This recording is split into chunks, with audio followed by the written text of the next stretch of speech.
Aujourd'hui, on va parler alimentation, alimentation à 20 balles, celle-ci, contre une alimentation à 150 balles, celle-ci, et on va regarder quelles sont les différences qu'il y a réellement entre les deux, et est-ce que ça vaut vraiment le coup de prendre une alim à 150 balles plutôt qu'une alim à 20 balles.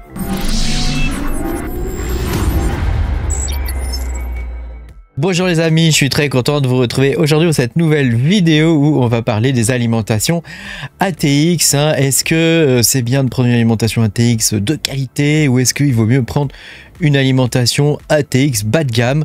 On va voir ça dans cette vidéo. Pense à mettre un petit pouce bleu et à t'abonner à la chaîne si t'es pas abonné. Je te rappelle que tu peux me soutenir et avoir mes vidéos en avance et puis toutes sortes d'autres trucs si tu vas sur patreon.com/makertronic. Voilà, merci beaucoup à toutes les personnes qui me soutiennent. Donc, l'idée de cette vidéo, c'est qu'on regarde un petit peu les alimentations. Est-ce que ça vaut vraiment le coup de prendre une alimentation à 150 balles ou est-ce que c'est plus intéressant quand même de prendre une alimentation à 20 ou 25 balles parce qu'il y en a à pas cher.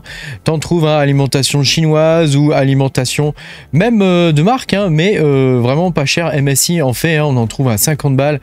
Avec MSI, donc tu vois, c'est possible d'avoir des alimentations vraiment pas chères. Habituellement, pour un rig CPU, on a une alimentation pour 2 cartes mères. Donc ça nous met à peu près l'alimentation, si on divise par 2, 150, ça nous met l'alimentation à 150 ou 140, à 70, 75 balles à peu près par rig CPU. Donc si tu trouves des alimentations à 50 balles, tu gagnes 20 balles sur chaque rig. Au final, ça peut peut-être être intéressant. Après, on va voir en termes de consommation ce que ça implique vraiment. Avant de démarrer tout ça, je vais quand même t'expliquer comment fonctionnent les alimentations. Donc tu vas voir, c'est pas très compliqué en vrai. Donc tu as le 220 volts qui arrive comme ça. Donc ça c'est... Voilà, on va mettre le 230 volts, on va essayer d'être moderne. Donc tu as le 230 volts qui arrive comme ça, donc il arrive sur une paire. Alors attends, j'ai dessiné n'importe quoi. On va recommencer. On va recommencer. Voilà, donc là tu as le 220 volts qui arrive comme ça. Donc il arrive sur des enroulements, tu vois, comme ceci. Hop, tu vois, ça fait comme ça. Donc là, il y en a un peu moins d'un côté, avec une intensité, un voltage. Donc là, c'est du 230 volts. Chez moi, c'est presque du 240. Et il est alternatif, c'est-à-dire que sa courbe, elle fait ça. Tu vois, donc moi je suis pas électricien, je t'explique avec ce que je sais, sachant que moi personnellement je n'ouvre jamais les alimentations quand elles ne fonctionnent pas parce que ça peut être dangereux. Donc, si jamais tu as des alimes foireuses ou des trucs comme ça, franchement je te conseille de pas faire ce genre de choses. Donc après l'enroulement ici, les deux bobines là, après ça on a le signal qui est un petit peu plus serré, donc tu vois là c'est du 50 Hz, donc après là je sais pas trop combien on a. Ensuite, souvent, on a un pont redresseur. Donc bon, je vais essayer de te faire un schéma de principe. Donc là, tu as un pont redresseur. Donc souvent, ça fonctionne comme ça. C'est avec des diodes. Donc les diodes, l'avantage d'une diode, c'est que le courant ne peut être traversé que dans un sens. Donc, alors, je vais essayer de te les représenter. Oh, elle est pas belle, ma diode. Oh, qu'elle est moche. Alors, s'il te plaît, ne te moque pas. Ne te moque pas. Ne me mets pas dans les commentaires que mes diodes sont horribles. Donc tu vois, voilà, ça c'est le pont redresseur. Donc, tu vois, ça fait un truc genre comme ça. Donc voilà, tu as 4 diodes. Tu as compris que le courant, il ne peut que, comme il change de sens tout le temps, tu vois, un coup il est dans ce sens-là, un coup il est dans ce sens-là, tu as compris qu'avec ces diodes-là, il ne peut pas revenir en arrière. Donc le signal va se transformer en quelque chose de comme ça. Tu vois, un double pont. Au lieu d'avoir, tu vois, le pont qui était vers le bas, comme ça, hop, il revient vers le haut. Donc tu vois, ça c'est plutôt cool. Après, on va avoir une suite de condensateurs, de résistance, et puis de puces aussi qui vont redresser le courant. Donc là, bon, je vais te représenter ça un peu comme je peux. Donc tu vois, on va avoir des condensateurs, des résistances, voilà. Et puis il va y avoir les MOSFET aussi. Donc là, je ne sais pas trop le dessiner, le MOSFET, mais ça va être un bignou. Je vais faire un gros rond. Voilà, un gros rond. Donc tout ça, ça fait un bloc qui va redresser le courant et au final, tu vas obtenir un courant qui va être plat.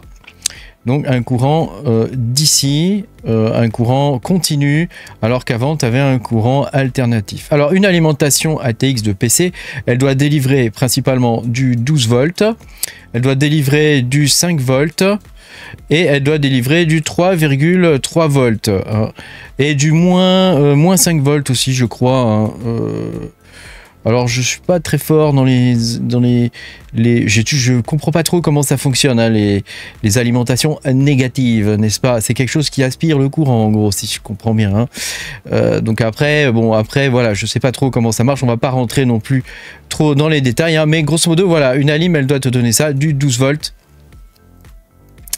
du 5 volts et du 3,3 volts. Donc en gros le courant ici, hein, il va être converti, hein, d'un côté avec du 12 volts et puis de l'autre côté en 5 volts. Hein, et le 5 volts va lui-même être converti en 3,3 volts. Hein.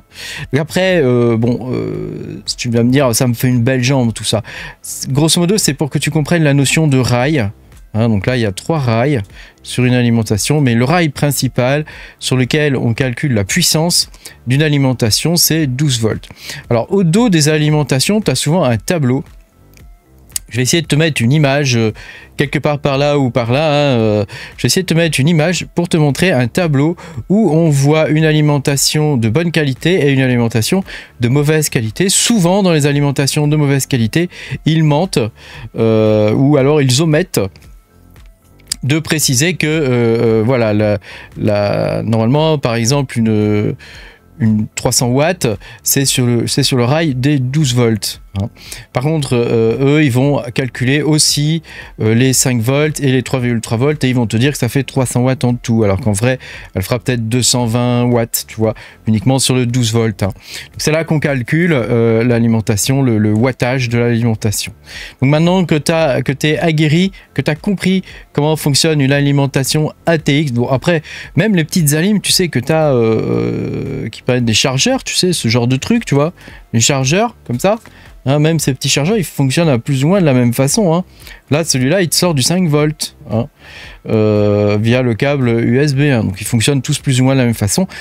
Il y a une grosse différence quand même, c'est que les alimentations PC, elles sont censées répondre pour la plupart à des normes, hein. Donc, il y a plusieurs types de normes au niveau des alimentations. Donc ça, j'ai déjà abordé dans d'autres vidéos, mais tu remarqueras que sur le 230 volts, ici, hein, tu remarqueras que voilà, à partir de 80 plus bronze, tu vois, le rendement est de 80%. C'est-à-dire qu'une alimentation, par exemple, qui t'est annoncée à 1000 watts, elle va tirer du réseau 1200 watts si tu es à 20%.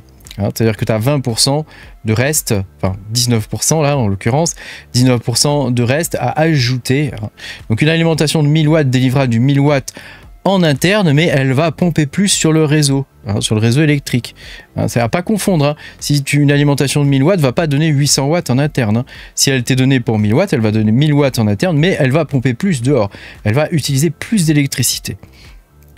Et c'est là que tout va se jouer, avec une alimentation de qualité et une alimentation de merde. Parce qu'une alimentation de merde, eh ben, peut-être que à 20%, elle va consommer le double, tu vois, quasiment. Hein.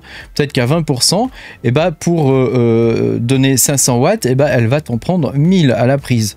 Tu vois, alors là, j'exagère un peu le trait, mais tu vas voir que quand on va regarder sur mon ordi en changeant les alimes ce que ça donne, tu vas voir que y a quand même une sacrée différence entre une alimentation, alors je crois que moi c'est une Gold, hein, que j'ai, hein, et une alimentation qui a rien du tout, hein, en termes de CPU. Et puis après, on va calculer, hein, si ça vaut vraiment le coup.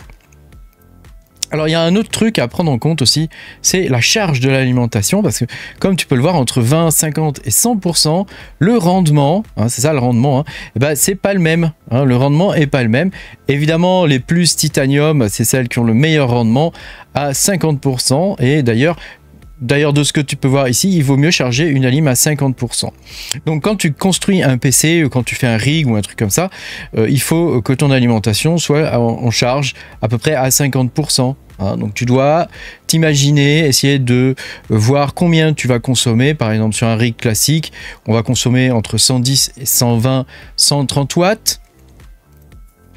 Ça veut dire que derrière, il faut que une alimentation qui puisse fournir 260, 280 watts, 290 watts, 300 watts quoi, dans ces eaux-là quoi. Donc ça veut dire que si tu as 2 rigs qui tournent dessus, il faut que tu aies une alim de 600 watts environ. Hein, donc 650 watts par exemple, 700 watts, ça va très bien. Hein, mais si tu prends une 800, 900 ou une 1000 watts pour un rig CPU, ça va pas être très intéressant puisque tu vas plutôt être dans la tranche des 20% que dans la tranche des 50%. L'idée c'est de s'approcher de cette tranche de 50%. C'est pas d'être pile à la tranche de 50%. Et puis il faut aussi prendre en compte qu'un processeur peut consommer plus à un moment donné. Hein, donc il faut pouvoir lui fournir cette énergie-là sur les 2 rigs, puisque tu as 2 machines qui sont branchées sur une même alimentation. Hein, donc ça veut dire qu'il faut quand même pouvoir prévoir un petit peu plus. Hein. Donc par exemple, tu vas prévoir quelque chose pour 2 rigs, une 750 watts, ça fera bien l'affaire. À titre d'exemple, hein, bien sûr. Hein. Après, tu peux prendre une 800 watts ou une 600 watts, hein, ça ira très bien. 150 watts, ça marche aussi très très bien. Hein. Donc, revenons à nos moutons. On va regarder maintenant combien consomme directement là avec mon alim de merde, combien consomme le rig alors qu'il est en train de miner. Donc là j'y mine du cubique plein pot et puis derrière je vais changer l'alimentation et on va regarder au wattmètre, hein, évidemment on va prendre les mesures directement sur tout le système au wattmètre, hein, et on va regarder après combien ça consomme sur une alimentation de qualité, puis on fera nos petits calculs. Alors, je te donne le contexte, hein, ça c'est un 5900X, donc socket AM4 hein, qui est en train de miner du cubique à donf, hein, sachant que voilà, le but voilà, c'est de ramasser du cubique. Donc tu vois là je suis sur l'alimentation de merde hein, qui est de la marque Anima, 600 watts, et comme tu peux le voir hein, au niveau du rail, tu vois ici ils mettent le rail 12 volts, 395 watts, hein, ici 180 watts. Tu vois sur le rail ici 5 volts et 3,3 volts. Hein, donc j'essaie de te filmer bien en même temps que je lis, hein, c'est pas évident, pardon. Hein, et donc tu peux voir que là c'est une arnaque, hein, puisque les 600 watts devraient être uniquement sur le 12 volts. Hein. Si on regarde sur cette alimentation là, donc la Corsair, hein, hop, on va regarder, et donc l'alimentation là c'est une 750 watts, et on peut voir que les 750 watts sont sur le 12 volts. Hein, donc là c'est pas une arnaque, hein. Donc là on a vraiment 750 watts délivrés par l'alimentation. D'ailleurs le poids des alimentations est pas du tout le même. Alors on va regarder combien ça consomme. Hein, donc normalement on devrait être aux environs de 110 watts, 100 watts. Hein, or là tu vois, alors, je sais pas si tu vois bien, hein, mais on est aux environs de 130 watts avec cette alim là. Donc je vais couper la machine, hein, et puis je vais brancher l'autre alimentation, et puis comme ça on va pouvoir comparer. Donc là tu vois j'ai mis la nouvelle alimentation, hein, nouvelle, c'est celle que j'ai déjà depuis un moment, hein, mais voilà, j'ai mis cette alimentation là, donc c'est une 750 watts comparée à l'autre qui était une 650, et donc normalement elle devrait être un peu moins efficiente que l'autre, hein, puisque on est un petit peu plus loin du 50% que l'alimentation qui était à 650, et on va aller regarder pour le coup combien celle-ci consomme, hein, avec les mêmes logiciels de minage, hein, que j'ai lancé, hein, donc qui est censé bourrer à mort, hein. Donc tu vois là on est sur 112 watts, hein, tu vois 112 watts, donc on consomme on consomme 20 watts de moins, hein, à peu près, hein. Donc c'est quand même pas mal, hein, on consomme quand même moins, hein, qu'avec l'autre alimentation. Alors on va regarder si ça vaut vraiment le coup sur l'année par exemple, ou sur le mois, combien on dépense en plus avec une alimentation pourrie en fonction du prix qu'on a dépensé. Donc tu vois on consomme 20 watts de moins, hein, donc on va voir grosso modo combien ça peut nous coûter. Donc je vais ouvrir la calculatrice, hein, sachant que au niveau du prix de l'alimentation on a quand même une différence de prix qui est assez importante, hein. Puis comme je t'avais dit c'était 70 watts, mais on va calculer du coup pour 2 alimentations, donc on va prendre un prix à 50 € pour la double alimentation d'un côté, pour l'alimentation à pas cher, on va imaginer qu'elle coûte 25 €, et puis de l'autre côté on a 50 € vs 140 €, hein. Il me semble que la RM 750 elle coûte dans ces eaux là, hein, dans les 140 balles, hein. 120 balles, on peut aller regarder le prix exact, hein. Mais il me semble que c'est à peu près dans ces eaux là, hein. Donc c'est la RM 750 Je vois, ah non, elle est dans les 107 euros. Donc 107 euros vs 50 euros, donc le double. Hein, ça coûte grosso modo le double. Alors, pour le coup, je vais prendre la calculatrice et on va déjà regarder 20 watts, combien ça rapporte, enfin combien ça nous coûte tous les par jour. Hein. Donc on fait 0,20 par 0,15, hein, donc qui est le prix de l'électricité actuelle avec tempo en jour bleu. Hein, donc sur une moyenne lissée, hein, sur les 24 heures. Et ensuite, on multiplie par 24, hein, donc pour les 24 heures. Donc ça nous donne... Attends, qu'est-ce que j'ai fait comme calcul? Attends, on va recommencer. Hein, on va recommencer. Donc 20 watts multiplié par 0,15, ça fait 3, multiplié par 24 heures, ça fait 72. Voilà, donc là, on est 72, donc il faut le diviser par 1000. Hein, et ça nous donne un prix de 7 centimes par jour. Hein, voilà, par jour. Donc si on multiplie par 30 par 365 jours dans l'année, hein, ça nous donne un coût de 26 euros à peu près par an. C'est 20 watts, c'est 26 euros qu'on dépense en plus avec une alimentation pourrie. Donc pour arriver de 50 balles, pour arriver à 100 balles, il faut 2 ans. En 2 ans, tu as consommé en électricité ce que tu n'as pas dépensé de l'autre côté, quoi. Hein. Donc, si tu as acheté une alim à 100 balles, et ben, pour le coup, tu vas payer 2 ans de plus d'électricité quelque part, quoi, hein, d'un seul coup. Mais passé ces 2 ans-là, l'alimentation que tu as acheté de qualité, hein, de 100 balles, hein, passé ces 2 ans, et ben, l'alimentation, pour le coup, elle est rentabilisée, hein, puisque après, tu vas redépenser avec une alim de merde, tu vas redépenser 26 balles à chaque fois en plus, quoi, tu comprends? Donc au bout de 5 ans, par exemple, bah, tu auras dépensé 5 fois 26, hein, donc 5 fois 26, hein, 5 fois 26, tu auras dépensé 130 balles, alors qu'avec l'alimentation en plus, tu auras dépensé 130 balles en plus par rapport à une alimentation de qualité. Donc pour moi, il n'y a pas photo, il vaut mieux prendre des alimentations de qualité, sachant que celle-ci, par exemple, la RM 750 pour des rigs, elle est très bien, hein, elle fonctionne très bien. Hein. Inutile, comme je t'ai dit tout à l'heure, inutile d'aller chercher les 1000 watts, hein, ou les 500 watts, hein, ça sert à rien. Il vaut mieux prendre quelque chose dans une bonne moyenne. Pour moi, 750 watts, c'est pas mal, ça laisse de la marge. Hein. Alors, il y a d'autres alimentations, comme par exemple les alimentations MSI, hein, qui sont pas mal. MSI ATX. 650 watts par exemple, ça va très bien. Hein. Toi, tu as des alimentations entièrement modulaires. Hein. Je te rappelle qu'il faut qu'elles soient modulaires. Hein. Tu vois, à 90 euros ici. Hein. Voilà, tu en as non modulaire ici, mais le problème, c'est que tu n'auras pas les 2 câbles pour alimenter les CPU. Hein. Donc, il te faut 2 câbles CPU, hein, pour 2 cartes mères. Hein, voilà. Donc, j'espère que tu auras appris des trucs avec cette vidéo et que tu auras compris qu'il vaut mieux mettre un peu d'argent au départ dans une alimentation de qualité. Plutôt que dans une alimentation pourrie à 25 balles, hein, parce que tu en trouves à 25 balles, hein, il y en a à pas cher, tu vas consommer plus et au bout de 2 ans, eh ben, tu commenceras à perdre de l'argent par rapport à une alimentation de qualité. Merci beaucoup d'avoir regardé cette vidéo, pense à mettre un petit pouce bleu et puis à t'abonner à la chaîne si t'es pas abonné, et puis moi je te dis à bientôt.